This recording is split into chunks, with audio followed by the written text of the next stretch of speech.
வணக்கம். நான் சாந்தி வெற்றிவேல். நிறைய பேருக்கு என்னோடய சேனலில் போட்டிருக்க ஒவ்வொரு விஷயமும் பார்த்து ரசிக்கிறீங்கன்றது எனக்கு தெரியுது. ஏன்னா நீங்கள் நல்லா இருக்கிறதுக்காக தான் ஒவ்வொரு விஷயமும் சொல்கிறேன். தேவையில்லாத விஷயம் நம்மளுடைய சேனலுக்கு வேணாம். ஒரு மனுஷனுக்கு எதெல்லாம் தெரிஞ்சால் அவர் நல்லா இருப்பாங்க, அதுதான் நமக்கு தேவை. இப்போ இறந்த பிறகு இந்த ஆத்மா எங்கே போகுது, இது நிறைய பேருக்கு தெரியாது. சிலர் என்ன சொல்லுவாங்க, இறந்துட்டு நேராக சாமிக்கிட்ட போயாச்சு, அதுக்கப்புறம் அதோட நினப்பு கூட நம்மளுக்கு தேவையில்லை, அது முடிஞ்சு போன கதை, மீதி அடுத்த வேலையை பாருங்கப்பா அப்படின்னு முடிச்சிடுவோம். ஆனால் ஒன்று தெரியுமா உங்களுக்கு, இதை பற்றி நம்ம தீர தெரிஞ்சுக்கிட்டோம்னா நமக்கே கஷ்டமாக இருக்கும். இறந்த இந்த ஆத்மா எங்கே போகுது, இது நிறைய பேருக்கு தெரியாத ரகசியம். இதை தெரிய வைக்கிறது தான் என்னோட வேலை. இதை கேட்கும்போது கஷ்டமாக தாங்க இருக்கும். ஒரு உடல் இறக்க போது இல்லை பூமியில் புதைக்கவோ எரிக்கவோ படுது. இறந்த பிறகு அந்த உடல் பூமியில் புதைக்கவோ எரிக்கவோ படுது. அதுக்கு முன்னாடி வரைக்கும் அந்த மனசுக்கு, அதாவது அந்த ஆத்மாவுக்கு நம்ம உடல் நம்மக்கிட்ட இருக்க போகிறதில்ல அப்படின்றது தெரியாது. நான் சொல்லும்போது உங்களுக்கு ஆச்சரியமாக இருக்கும். இதை நம்ம அருணகிரிநாதரே புரிய வச்சிட்டாரு.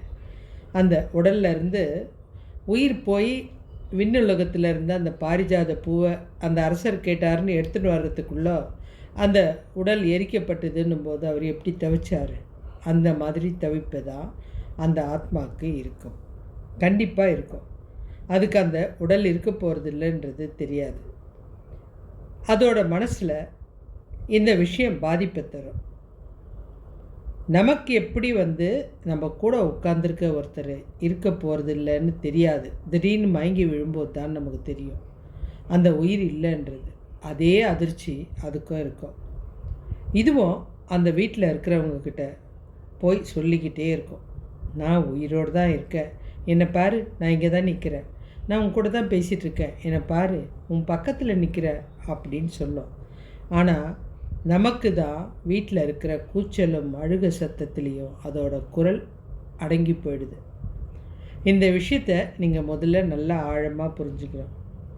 அது நம்மக்கிட்ட போராடுறது நமக்கு தெரியல, ஆனால் அது நம்மளை சுற்றி சுற்றி அழறது. அது அதுக்கு எவ்வளோ மனசு கஷ்டத்தை கொடுக்கன்றதை கொஞ்சம் யோசிச்சு பாருங்கள். இதுவும் அந்த வீட்டில் இருக்கிற ஒவ்வொருத்தருக்கிட்டையா போய் குழந்தை போல், அதாவது தாயை பிரிஞ்ச குழந்தை போல் அது அலைஞ்சிக்கிட்டே இருக்கும்.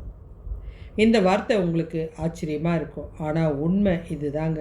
கிட்டத்தட்ட 16 நாள் அந்த வீட்டை சுற்றி சுற்றி வரும். நான் இங்கே தான் இருக்கேன் அப்படின்னு காமிக்கிறதுக்கு பல வழியில் போராடும். பல வழியிலன்னா, சிலருக்கு உருவமாக டக்குன்னு அவங்க உட்காந்துருக்கா மாதிரி தெரியும், திடீர்னு நம்மளை கடந்து போகிற மாதிரி இருக்கும், திடீர்னு அந்த இடத்துல ஒரு நிழல் அசைஞ்சா மாதிரி இருக்கும்.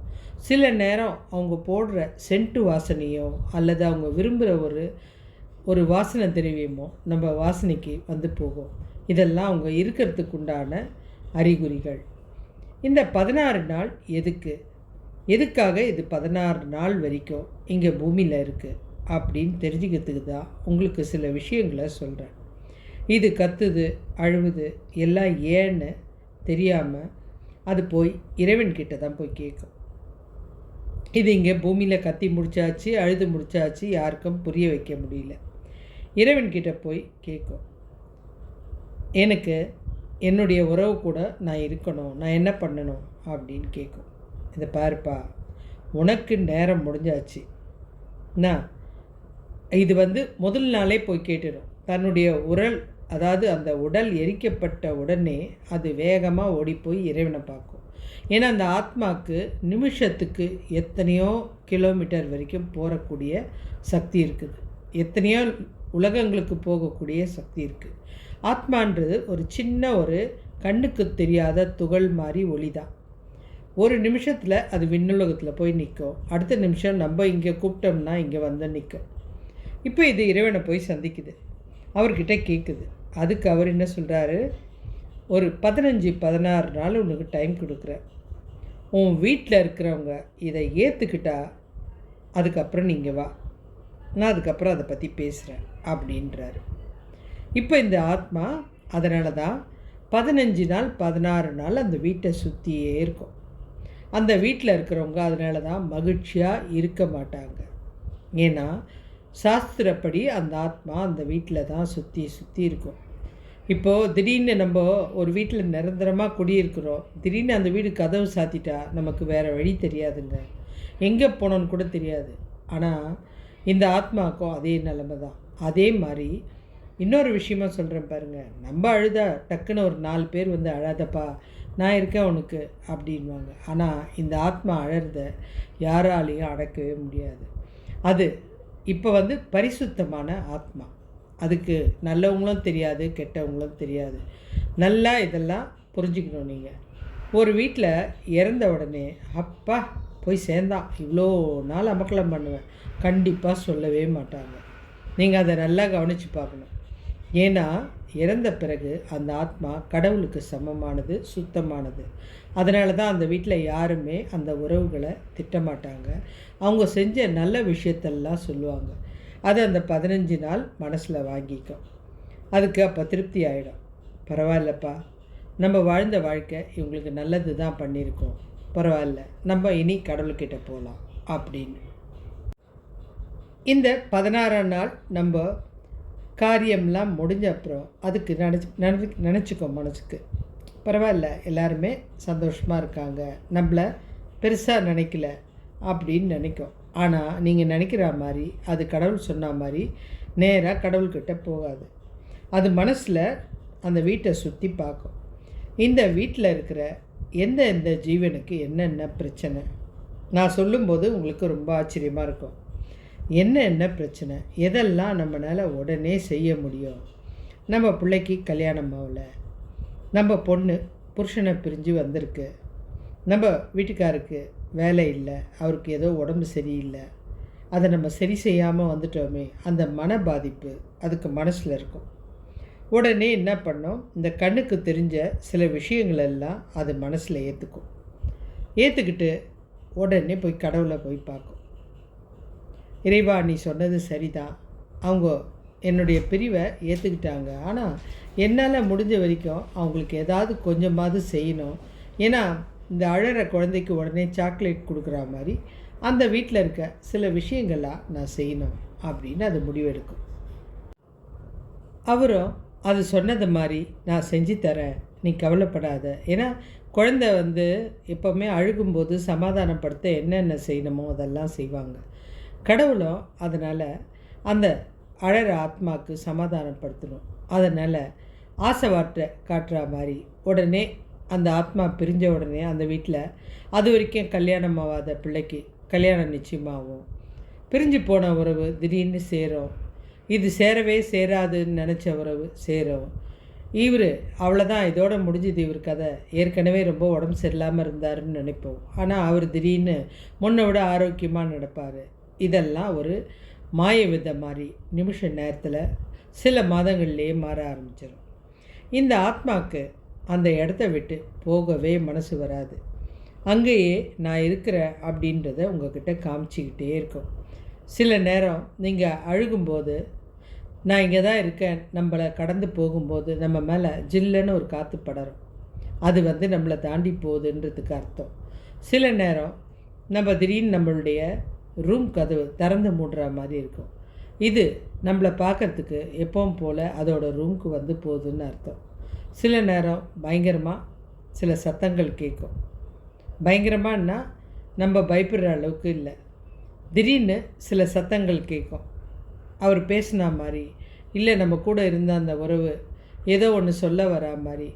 ஆனால் சில நேரம் கனவுல அழக்கூட செய்யுங்க. அப்படி அழுதுச்சுன்னா அது வந்து நான் எதிர்பார்க்கல, நான் தெரியாமல் ஒன்று விட்டுட்டு போயிட்டேன் அப்படின்னு சொல்கிறதுக்கு காரணம்தான் அது அழறதுக்கு காரணம். ஆனால் நிச்சயமாக அது மகிழ்ச்சியாகவே இருக்காதுங்க. இப்போ உங்களுக்கு தெரிஞ்சிருக்கும், நிறைய பேரில் இறப்புன்றது ஒவ்வொரு வீட்லேயும் நடக்கிற ஒரு விஷயந்தான். நம்ம ராகவேந்திரா சாமி கூட ஒரு பக்தர் வந்து சொல்லுவாராம், எங்கள் வீட்டில் இந்த மாதிரி என் குழந்தை இருந்துருச்சு, நான் என்ன பண்ணுறது? சரி நீ ஒன்று செய், யார் வீட்டில் இறப்பு இல்லையோ அங்கேருந்து கொஞ்சம் கடுகை வாங்கிட்டு வான்னு. ஆனால் ஒருத்தர் வீட்டில் கூட அப்படி வாங்க முடியாது. யாராவது ஒருத்தர் மறைவு இருந்திருக்கும், இல்லை சின்ன வயசுலேயே அது நம்ம அப்பா அம்மாவை இறந்துருப்போம், இல்லை கொஞ்சம் வளர்ந்தப்புறம் நம்மளுடைய மாமியார் மாமனார் இல்லை வந்து கணவர், இந்த மாதிரி ஏதாவது ஒரு இறப்பு இருக்கும், இல்லாமல் இருக்காது. நான் இதெல்லாம் சொல்லும்போது உங்களுக்கு ஆச்சரியமாக இருக்கும். இது எப்போவுமே நம்ம கூட தான் இருக்கும். சீக்கிரத்தில் மேலே போகவே போகாது. நம்ம நினைக்கிற மாதிரி அதுக்கு வந்து போகிறதுக்கு மனசே வராது.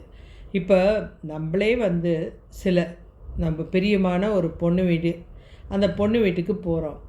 திடீர்னு அந்த வீட்டில் ஒரு சண்டை வந்து, நீ வராதம்மா அப்படின்னு அந்த பொண்ணு சொல்லிடுச்சுன்னா, அந்த தாய் அங்கேருந்து உடனே போக மாட்டாள். தெரு ஓரமாவது நின்றுட்டு பார்த்துட்ருப்பாள். எப்படியாவது நம்ம பொண்ணு நம்மளை கூப்பிடாதா? அதுதான் அந்த ஆத்மாவோட நிலைமை. அதுக்கு அதை புரிஞ்சிக்கிறதுக்கு நாளாகுங்க. அது புரிஞ்சிக்கிற வரைக்கும் மேல் உலகத்தில் அனுமதியே கிடையாதுங்க. பூமியில் சுற்றிக்கிட்டே இருக்கும். அந்த வீட்டில் யாருக்காவது ஒரு பிரச்சனைன்னா டக்குன்னு வந்து அவருடைய குரலில் வந்து பேசிட்டு போவோம். யார் மூலியமாவது பேசிட்டு போவோம். நீ இதை பண்ணு, இப்படி தான் நடக்கும் அப்படின்னு. திடீர்னு நம்மளுக்கு அவருடைய குரல் கேட்ட மாதிரி இருக்கும். அந்த இறந்தவருடைய குரல் கேட்ட மாதிரி. அது வந்து தனக்கு அந்த வார்த்தையை கொடுக்க முடியலன்னா உங்களுக்கு என்னென்ன பிடிக்கும்? உங்களுக்கு பாட்டு கேட்க பிடிக்குமா? இல்லை படிக்க பிடிக்குமா? இல்லை டிவியில் நீங்கள் வந்து ஏதாவது ஒரு நிகழ்ச்சி பார்க்குறீங்களா? ஏதோ ஒன்றுத்து மூலியமாக அது உங்களுக்கு தேவையான பதிலை கொடுத்துக்கிட்டே தான் இருக்கும். அதுக்கு தெரியும் உங்களோட விருப்பம் என்னன்னு தெரியும். அந்த பதிலை அது மூலியமாக அது கொடுக்கும். நீங்கள் அதை வந்து யோசித்து பார்த்தீங்கன்னா உங்களுக்கு தெரியும். அது உங்கள் கூட வாழ்ந்தவங்களுக்கு அது கரெக்டாக புரியும். எந்த இது இவங்களுக்கு பிடிக்கும், அது மூலிமா அந்த பதிலை அது கொடுத்துட்டே இருக்கும். இப்போது இது இவ்வளோ விஷயம் பண்ணிக்கிட்டு இருக்கு. இதை விட அந்த வீட்டில் ஒரு சின்ன பிரச்சனைன்னா கூட டக்குன்னு ஓடி வந்து காப்பாற்றுறது அந்த ஆத்மாவாக தான் இருக்கும். நம்ம நினைவு இல்லாமல் ஏதோ ஒரு பஸ்ஸுக்காக நின்றுட்டுருப்போம். அந்த பஸ்ஸு ஒரு நிமிஷம் மிஸ் பண்ணியிருந்தால் கூட நம்ம மேலே ஏறி இருக்கோம். இல்லை நம்மளை ஏதாவது தள்ளி விட்டாது போயிருக்கோம், ஏதோ வாகனமோ ஏதோ ஒன்று. ஆனால் திடீர்னு யாரோ இழுத்த மாதிரி இருக்கும். ஆனால் திரும்பி பார்த்தா அங்கே எதுவுமே இருக்காது. ஆனால் இந்த இறந்த உயிர்கள் தான் இதெல்லாம் பண்ணிக்கிட்டு இருக்கோம். இதெல்லாம் ஒரு மாய வித்தை தாங்க. உண்மையாகவே இதெல்லாம் அவங்க செஞ்சுட்டு தான் இருக்காங்க. இது இல்லாமல் நீங்கள் இத்தனை நாள் எதுக்காக போராடினீங்களோ அதை நிச்சயமாக அவங்க நிறைவேற்றி கொடுப்பாங்க. அதுக்குண்டான சக்தியோ அவங்களுக்கு இருக்குது. ஆனால் வந்து ஓரளவுக்கு தான் அவங்களால செய்ய முடியும். உங்கள் பிரச்சனைகளை முழுக்க தீர்த்து வைக்க முடியாது. மீதி பிரச்சனை எப்படி தீர்ப்பாங்கன்றதை நான் உங்களுக்கு படிப்படியாக சொல்ல போகிறேன். நம்ம நினச்சா மாதிரி இறந்த உடனே நேராக போயிட்டு யமதர்மராஜாவை சந்தித்து பேப்பரில் கழுத்து போட்டு எங்கெங்கே அலாட் பண்ணியிருக்கீங்க, சொர்க்கமா நரகமா அப்படின்னு அது போகாது. இந்த ஆத்மா தனிமையில் அழுதுகிட்டே இருக்கும். அதுக்கு சொர்க்கமோ நரகமோ பிடிக்காது. எவ்வளோ வசதி கொடுத்தாலும் தன்னுடைய வீட்டில் உட்காந்துருக்கிற திருப்தி வேறு எங்கேயுமே கிடைக்காது. ஏங்க, உயிரோடு இருக்க நம்மளே வந்து சில நாள் தெரியாத ஒரு உறவு வீட்டுக்கு போய் உட்காந்தா கூட ஒரு வாரத்துக்கு மேலே இருக்க முடியாதுங்க.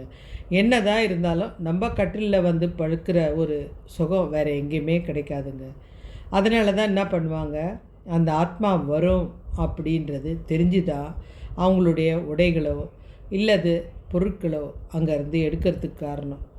இதெல்லாம் வந்து காலங்காலமாக நடக்கிற ஒரு விஷயம். இந்த குழந்தை தவிப்பு மாதிரி இந்த ஆத்மா வந்து தவிக்குது. இன்னொரு விஷயம் சொல்கிறேன். அதுக்கு வந்து இதை விட பிரம்மாண்டமான உலகம் மேலே கொடுத்தாலும் அதெல்லாம் அதுக்கு பிடிக்காதுங்க.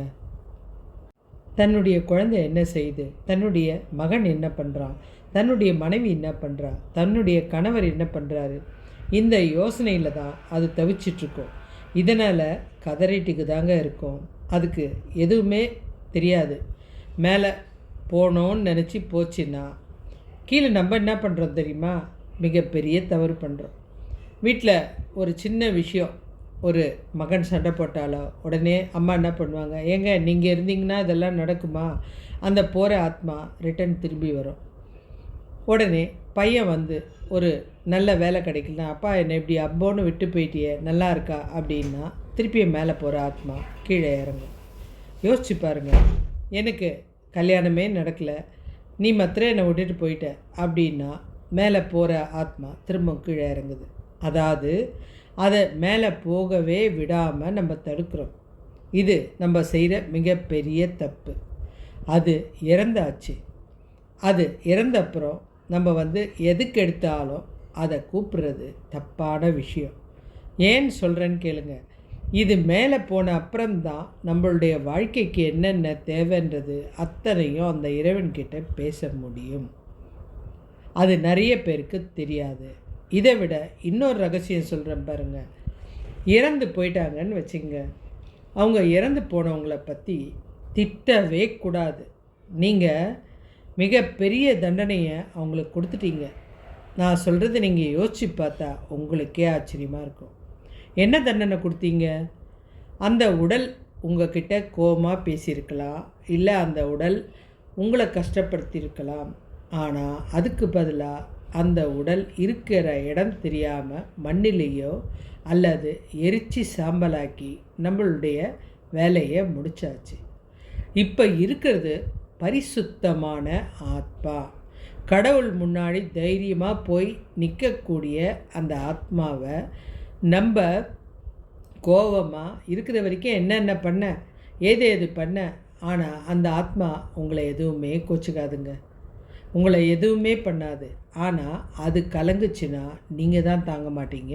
அது யோசிச்சுக்கோங்க. ஏன்னா அது கலங்குச்சுன்னா அது அந்த செஞ்ச வேலை எதுவுமே அதுவாக சொந்தமாக செஞ்ச வேலை கிடையாது. கடவுள் கொடுத்த செயலை தான் செஞ்சுட்டு அது போய் நிற்குது கடவுள்கிட்ட. அதுக்குள்ளே நம்ம அந்த இறந்தவங்களை பற்றி தவறாக பேசினா தப்பு. அதனால தான் அவங்க செஞ்ச நல்லதை தேடி பார்த்து பேச பேச பேச அந்த ஆத்மா கலங்கிட்டு, இந்த குடும்பம் நல்லா இருக்க, நான் அடுத்த ஜென்மம் போனால் கூட விடமாட்டேன், கண்டிப்பாக இந்த குடும்பத்தை நான் வாழ வச்சு தான் தீருவேன் அப்படின்னு நினைக்கும். இப்போது இது நம்மளுக்கு அடுத்த ஜென்மம் வரைக்கும் எப்படி நல்லது பண்ணோன்றதை நான் சொல்கிறேன் பாருங்கள். நீங்கள் நினைக்கிற மாதிரி இதுக்கு மேலே நரகமும் கிடையாது, சொர்க்கமும் கிடையாது. இந்த மேலே போகும்போது நம்ம இங்கே ஒருத்தர் அதை திட்டும்போது, இல்லை என்னால் தான் இப்படி ஆச்சு, எங்களை அம்போன்னு விட்டுட்டியேன்னு சொல்லும்போது ரிட்டன் போகுது பார்த்தீங்களா? மேலேயும் போக முடியாது, கீழே உங்கள் வீட்டுக்குள்ளேயும் வர முடியாது. இந்த தடுமாற்ற தவிப்பு தான் அதுக்கு நரக வாழ்க்கை. புதுசாக நரக வாழ்க்கையே கிடையாது. இப்போது இதுதான் அதனுடைய நரகம். அது கடைசி வரைக்கும் நிறைய பேர் வீட்டில் கிட்டத்தட்ட ஒரு 5-10 வருஷம் ஆச்சுன்னா கூட அந்த உயிரை நிம்மதியாகவே விட மாட்டாங்க. சரி, அப்போ நீங்கள் நல்லா இருக்கணும்னா என்ன பண்ணணும்? நீங்கள் அந்த ஆத்மாவை பற்றி நல்லதாக பேசணும். அடுத்து அந்த ஆத்மா கிட்ட சொல்லணும், நீங்கள் இருந்த வரைக்கும் இந்த குடும்பத்துக்காக நிறைய நல்லது பண்ணிட்டீங்க, இப்போ உங்களுடைய வேலை முடிஞ்சிருச்சு, இப்போ நாங்கள் எங்களுடைய வேலையை செய்யணும், அதை நாங்கள் சிறப்பாக செய்கிறதுக்கு நீங்கள் ஆசீர்வதிக்கணும் எங்களை. கண்டிப்பாக இந்த வார்த்தை அந்த ஆத்மாவுக்கு மனசு சந்தோஷம் தரும்.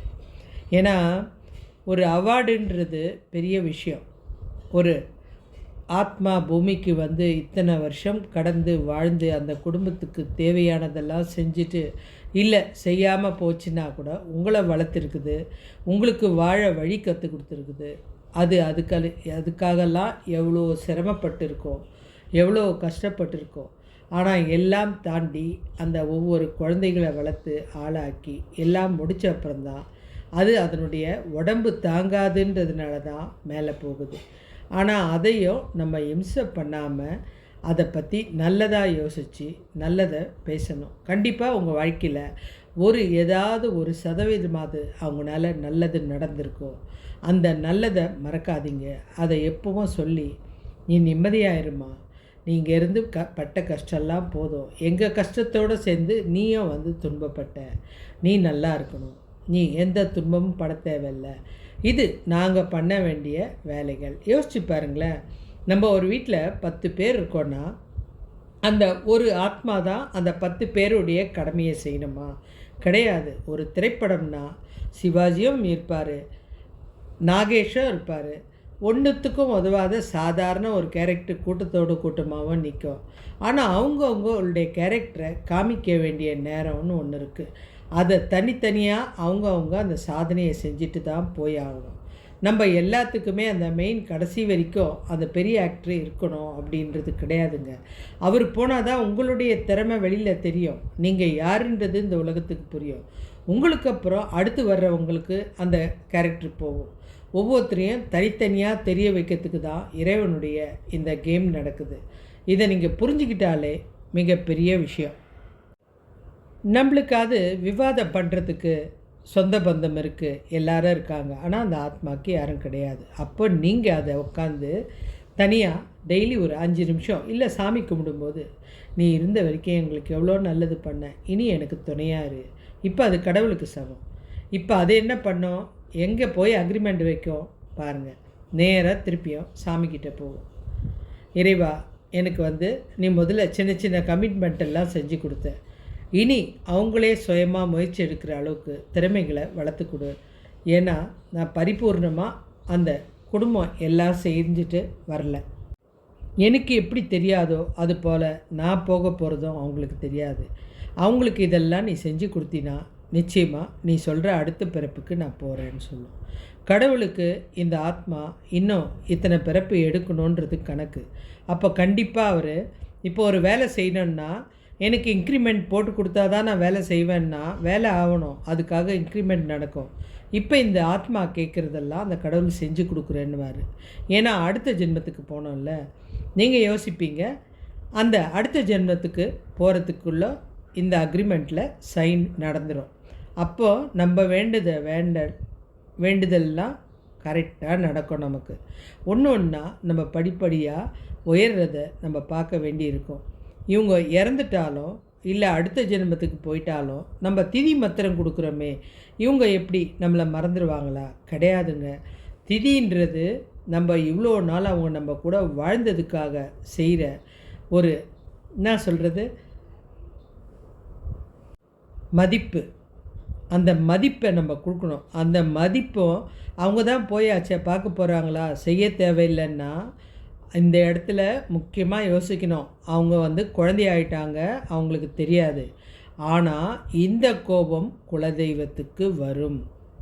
குலதெய்வம் என்ன பண்ணும், இந்த வீட்டில் வாழ்ந்த முன்னோர்களுக்கு நீங்கள் தீங்கு செய்கிறீங்களா, நான் வரமாட்டேன் உன் வீட்டுக்கு, உன் வீட்டில் எந்த நல்ல காரியமும் செய்ய விட மாட்டேன் அப்படின்னு அதுதான் விதண்டாவாதம் பண்ணுமே தவிர, அந்த உயிர் எதுவுமே தெரியாத ஒரு குழந்தை.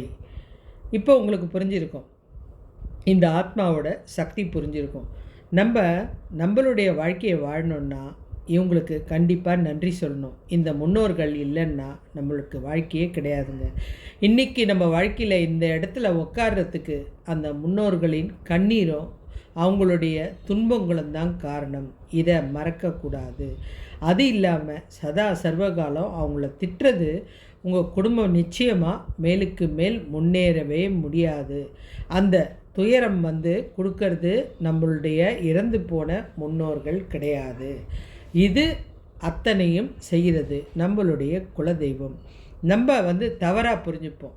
மேலே போயிட்டோம் பாரு, எனக்கு எவ்வளோ கஷ்டத்தை கொடுக்குது, நிம்மதியாகவே வாழ விடலை, அது போனதுலேருந்து தொல்லை, தப்புங்க. அது அப்போவும் கடவுளாக தான் இருக்குது. இது அத்தனையும் பண்ணுறது குலதெய்வம். குலதெய்வம் ஏன் பண்ணுது, அதுக்கு இந்த வீட்டில் நடக்கிற எல்லா விஷயமும் தெரியும். அதனால தான் அதுக்கு இந்த உரிமை இருக்குது. உங்களுடைய வம்சம் நல்லா இருக்கணும்னா இறந்தவங்களை தவறாக பேசாதீங்க. இறந்தவங்க நமக்கு ஒவ்வொரு ஜென்மம் மாறி போனாலும் ஒரு ரப்பர் பேண்டு மாதிரி நம்மளுடைய இந்த பிறப்பம் இருக்கும். எப்படி கைவிரலில் 5 விரலுமே இந்த முட்டியோட ஜாயிண்ட் ஆகிருக்கோ, அந்த மாதிரி ஒரே ஆத்மாவில் தான் பல உயிர்கள் அப்படியே ஒரு இதுவாக லிங்காக போயிட்டுருக்கோம். ஒரே ஒரு ஃபேஸ் தான் இருக்கும், ஆனால் பல ரூமில் லைட் எரியும். இது தாங்க இந்த விஷயம். இப்போ அது வேறு ஜென்மம் எடுத்தாலும் நம்மளை பாதுகாத்துட்டு தான் இருக்கும். அது நம்ம செய்ய செய்ய நம்மளோட வாழ்க்கையை உயர்த்திக்கிட்டே போகுங்க. அதனால் இறந்தவங்கள தப்பாக பேசாதீங்க. அவங்க நல்லா இருக்கிறதுக்கு நீங்கள் மனசார அவங்களுக்கு சொல்லுங்கள். இருக்கும்போது அவங்கள நீங்கள் கஷ்டப்படுத்தி இருந்தாலும் அதுக்காக மன்னிப்பு கேளுங்க, தப்பே கிடையாதுங்க. இந்த வாழ்க்கை அவங்களுடைய அந்த வழிகாட்டுதல் தான் நம்ம இன்றைக்கி வாழறோம், ஒவ்வொரு அடியாக எடுத்து வைக்கிறோம். அவங்களுடைய சாபம் நம்மளுடைய குலதெய்வம் கொடுக்குற சாபம் தான். அதனால் ரொம்ப ஜாக்கிரதையாக இருங்க. இதை நான் உங்களுக்கு சொல்லணும்னு நினச்சேன். எனக்கு இதை பற்றி பேசுகிறதுக்கே ரொம்ப கஷ்டமான விஷயந்தான். இருந்தாலும் எல்லாரும் நல்லா இருக்கணும், அதுக்காக நான் இதை பற்றி சொல்லணும். நீங்கள் இதை புரிஞ்சுக்கிட்டீங்கன்னா இறந்தவங்கள இனி தப்பாக பேசக்கூடாது. அவங்களுக்கு கொடுக்க வேண்டிய திதியை, மரியாதையை நீங்கள் கொடுத்தீங்கன்னா உங்கள் குடும்பம் மேலே மேலே உயர்ந்து ரொம்ப நல்லா இருக்கும். இதை கண்கூடாக நீங்கள் பார்ப்பீங்க. நன்றி. சேனலை சப்ஸ்கிரைப் பண்ணுங்கள், கமெண்ட் பண்ணுங்கள்.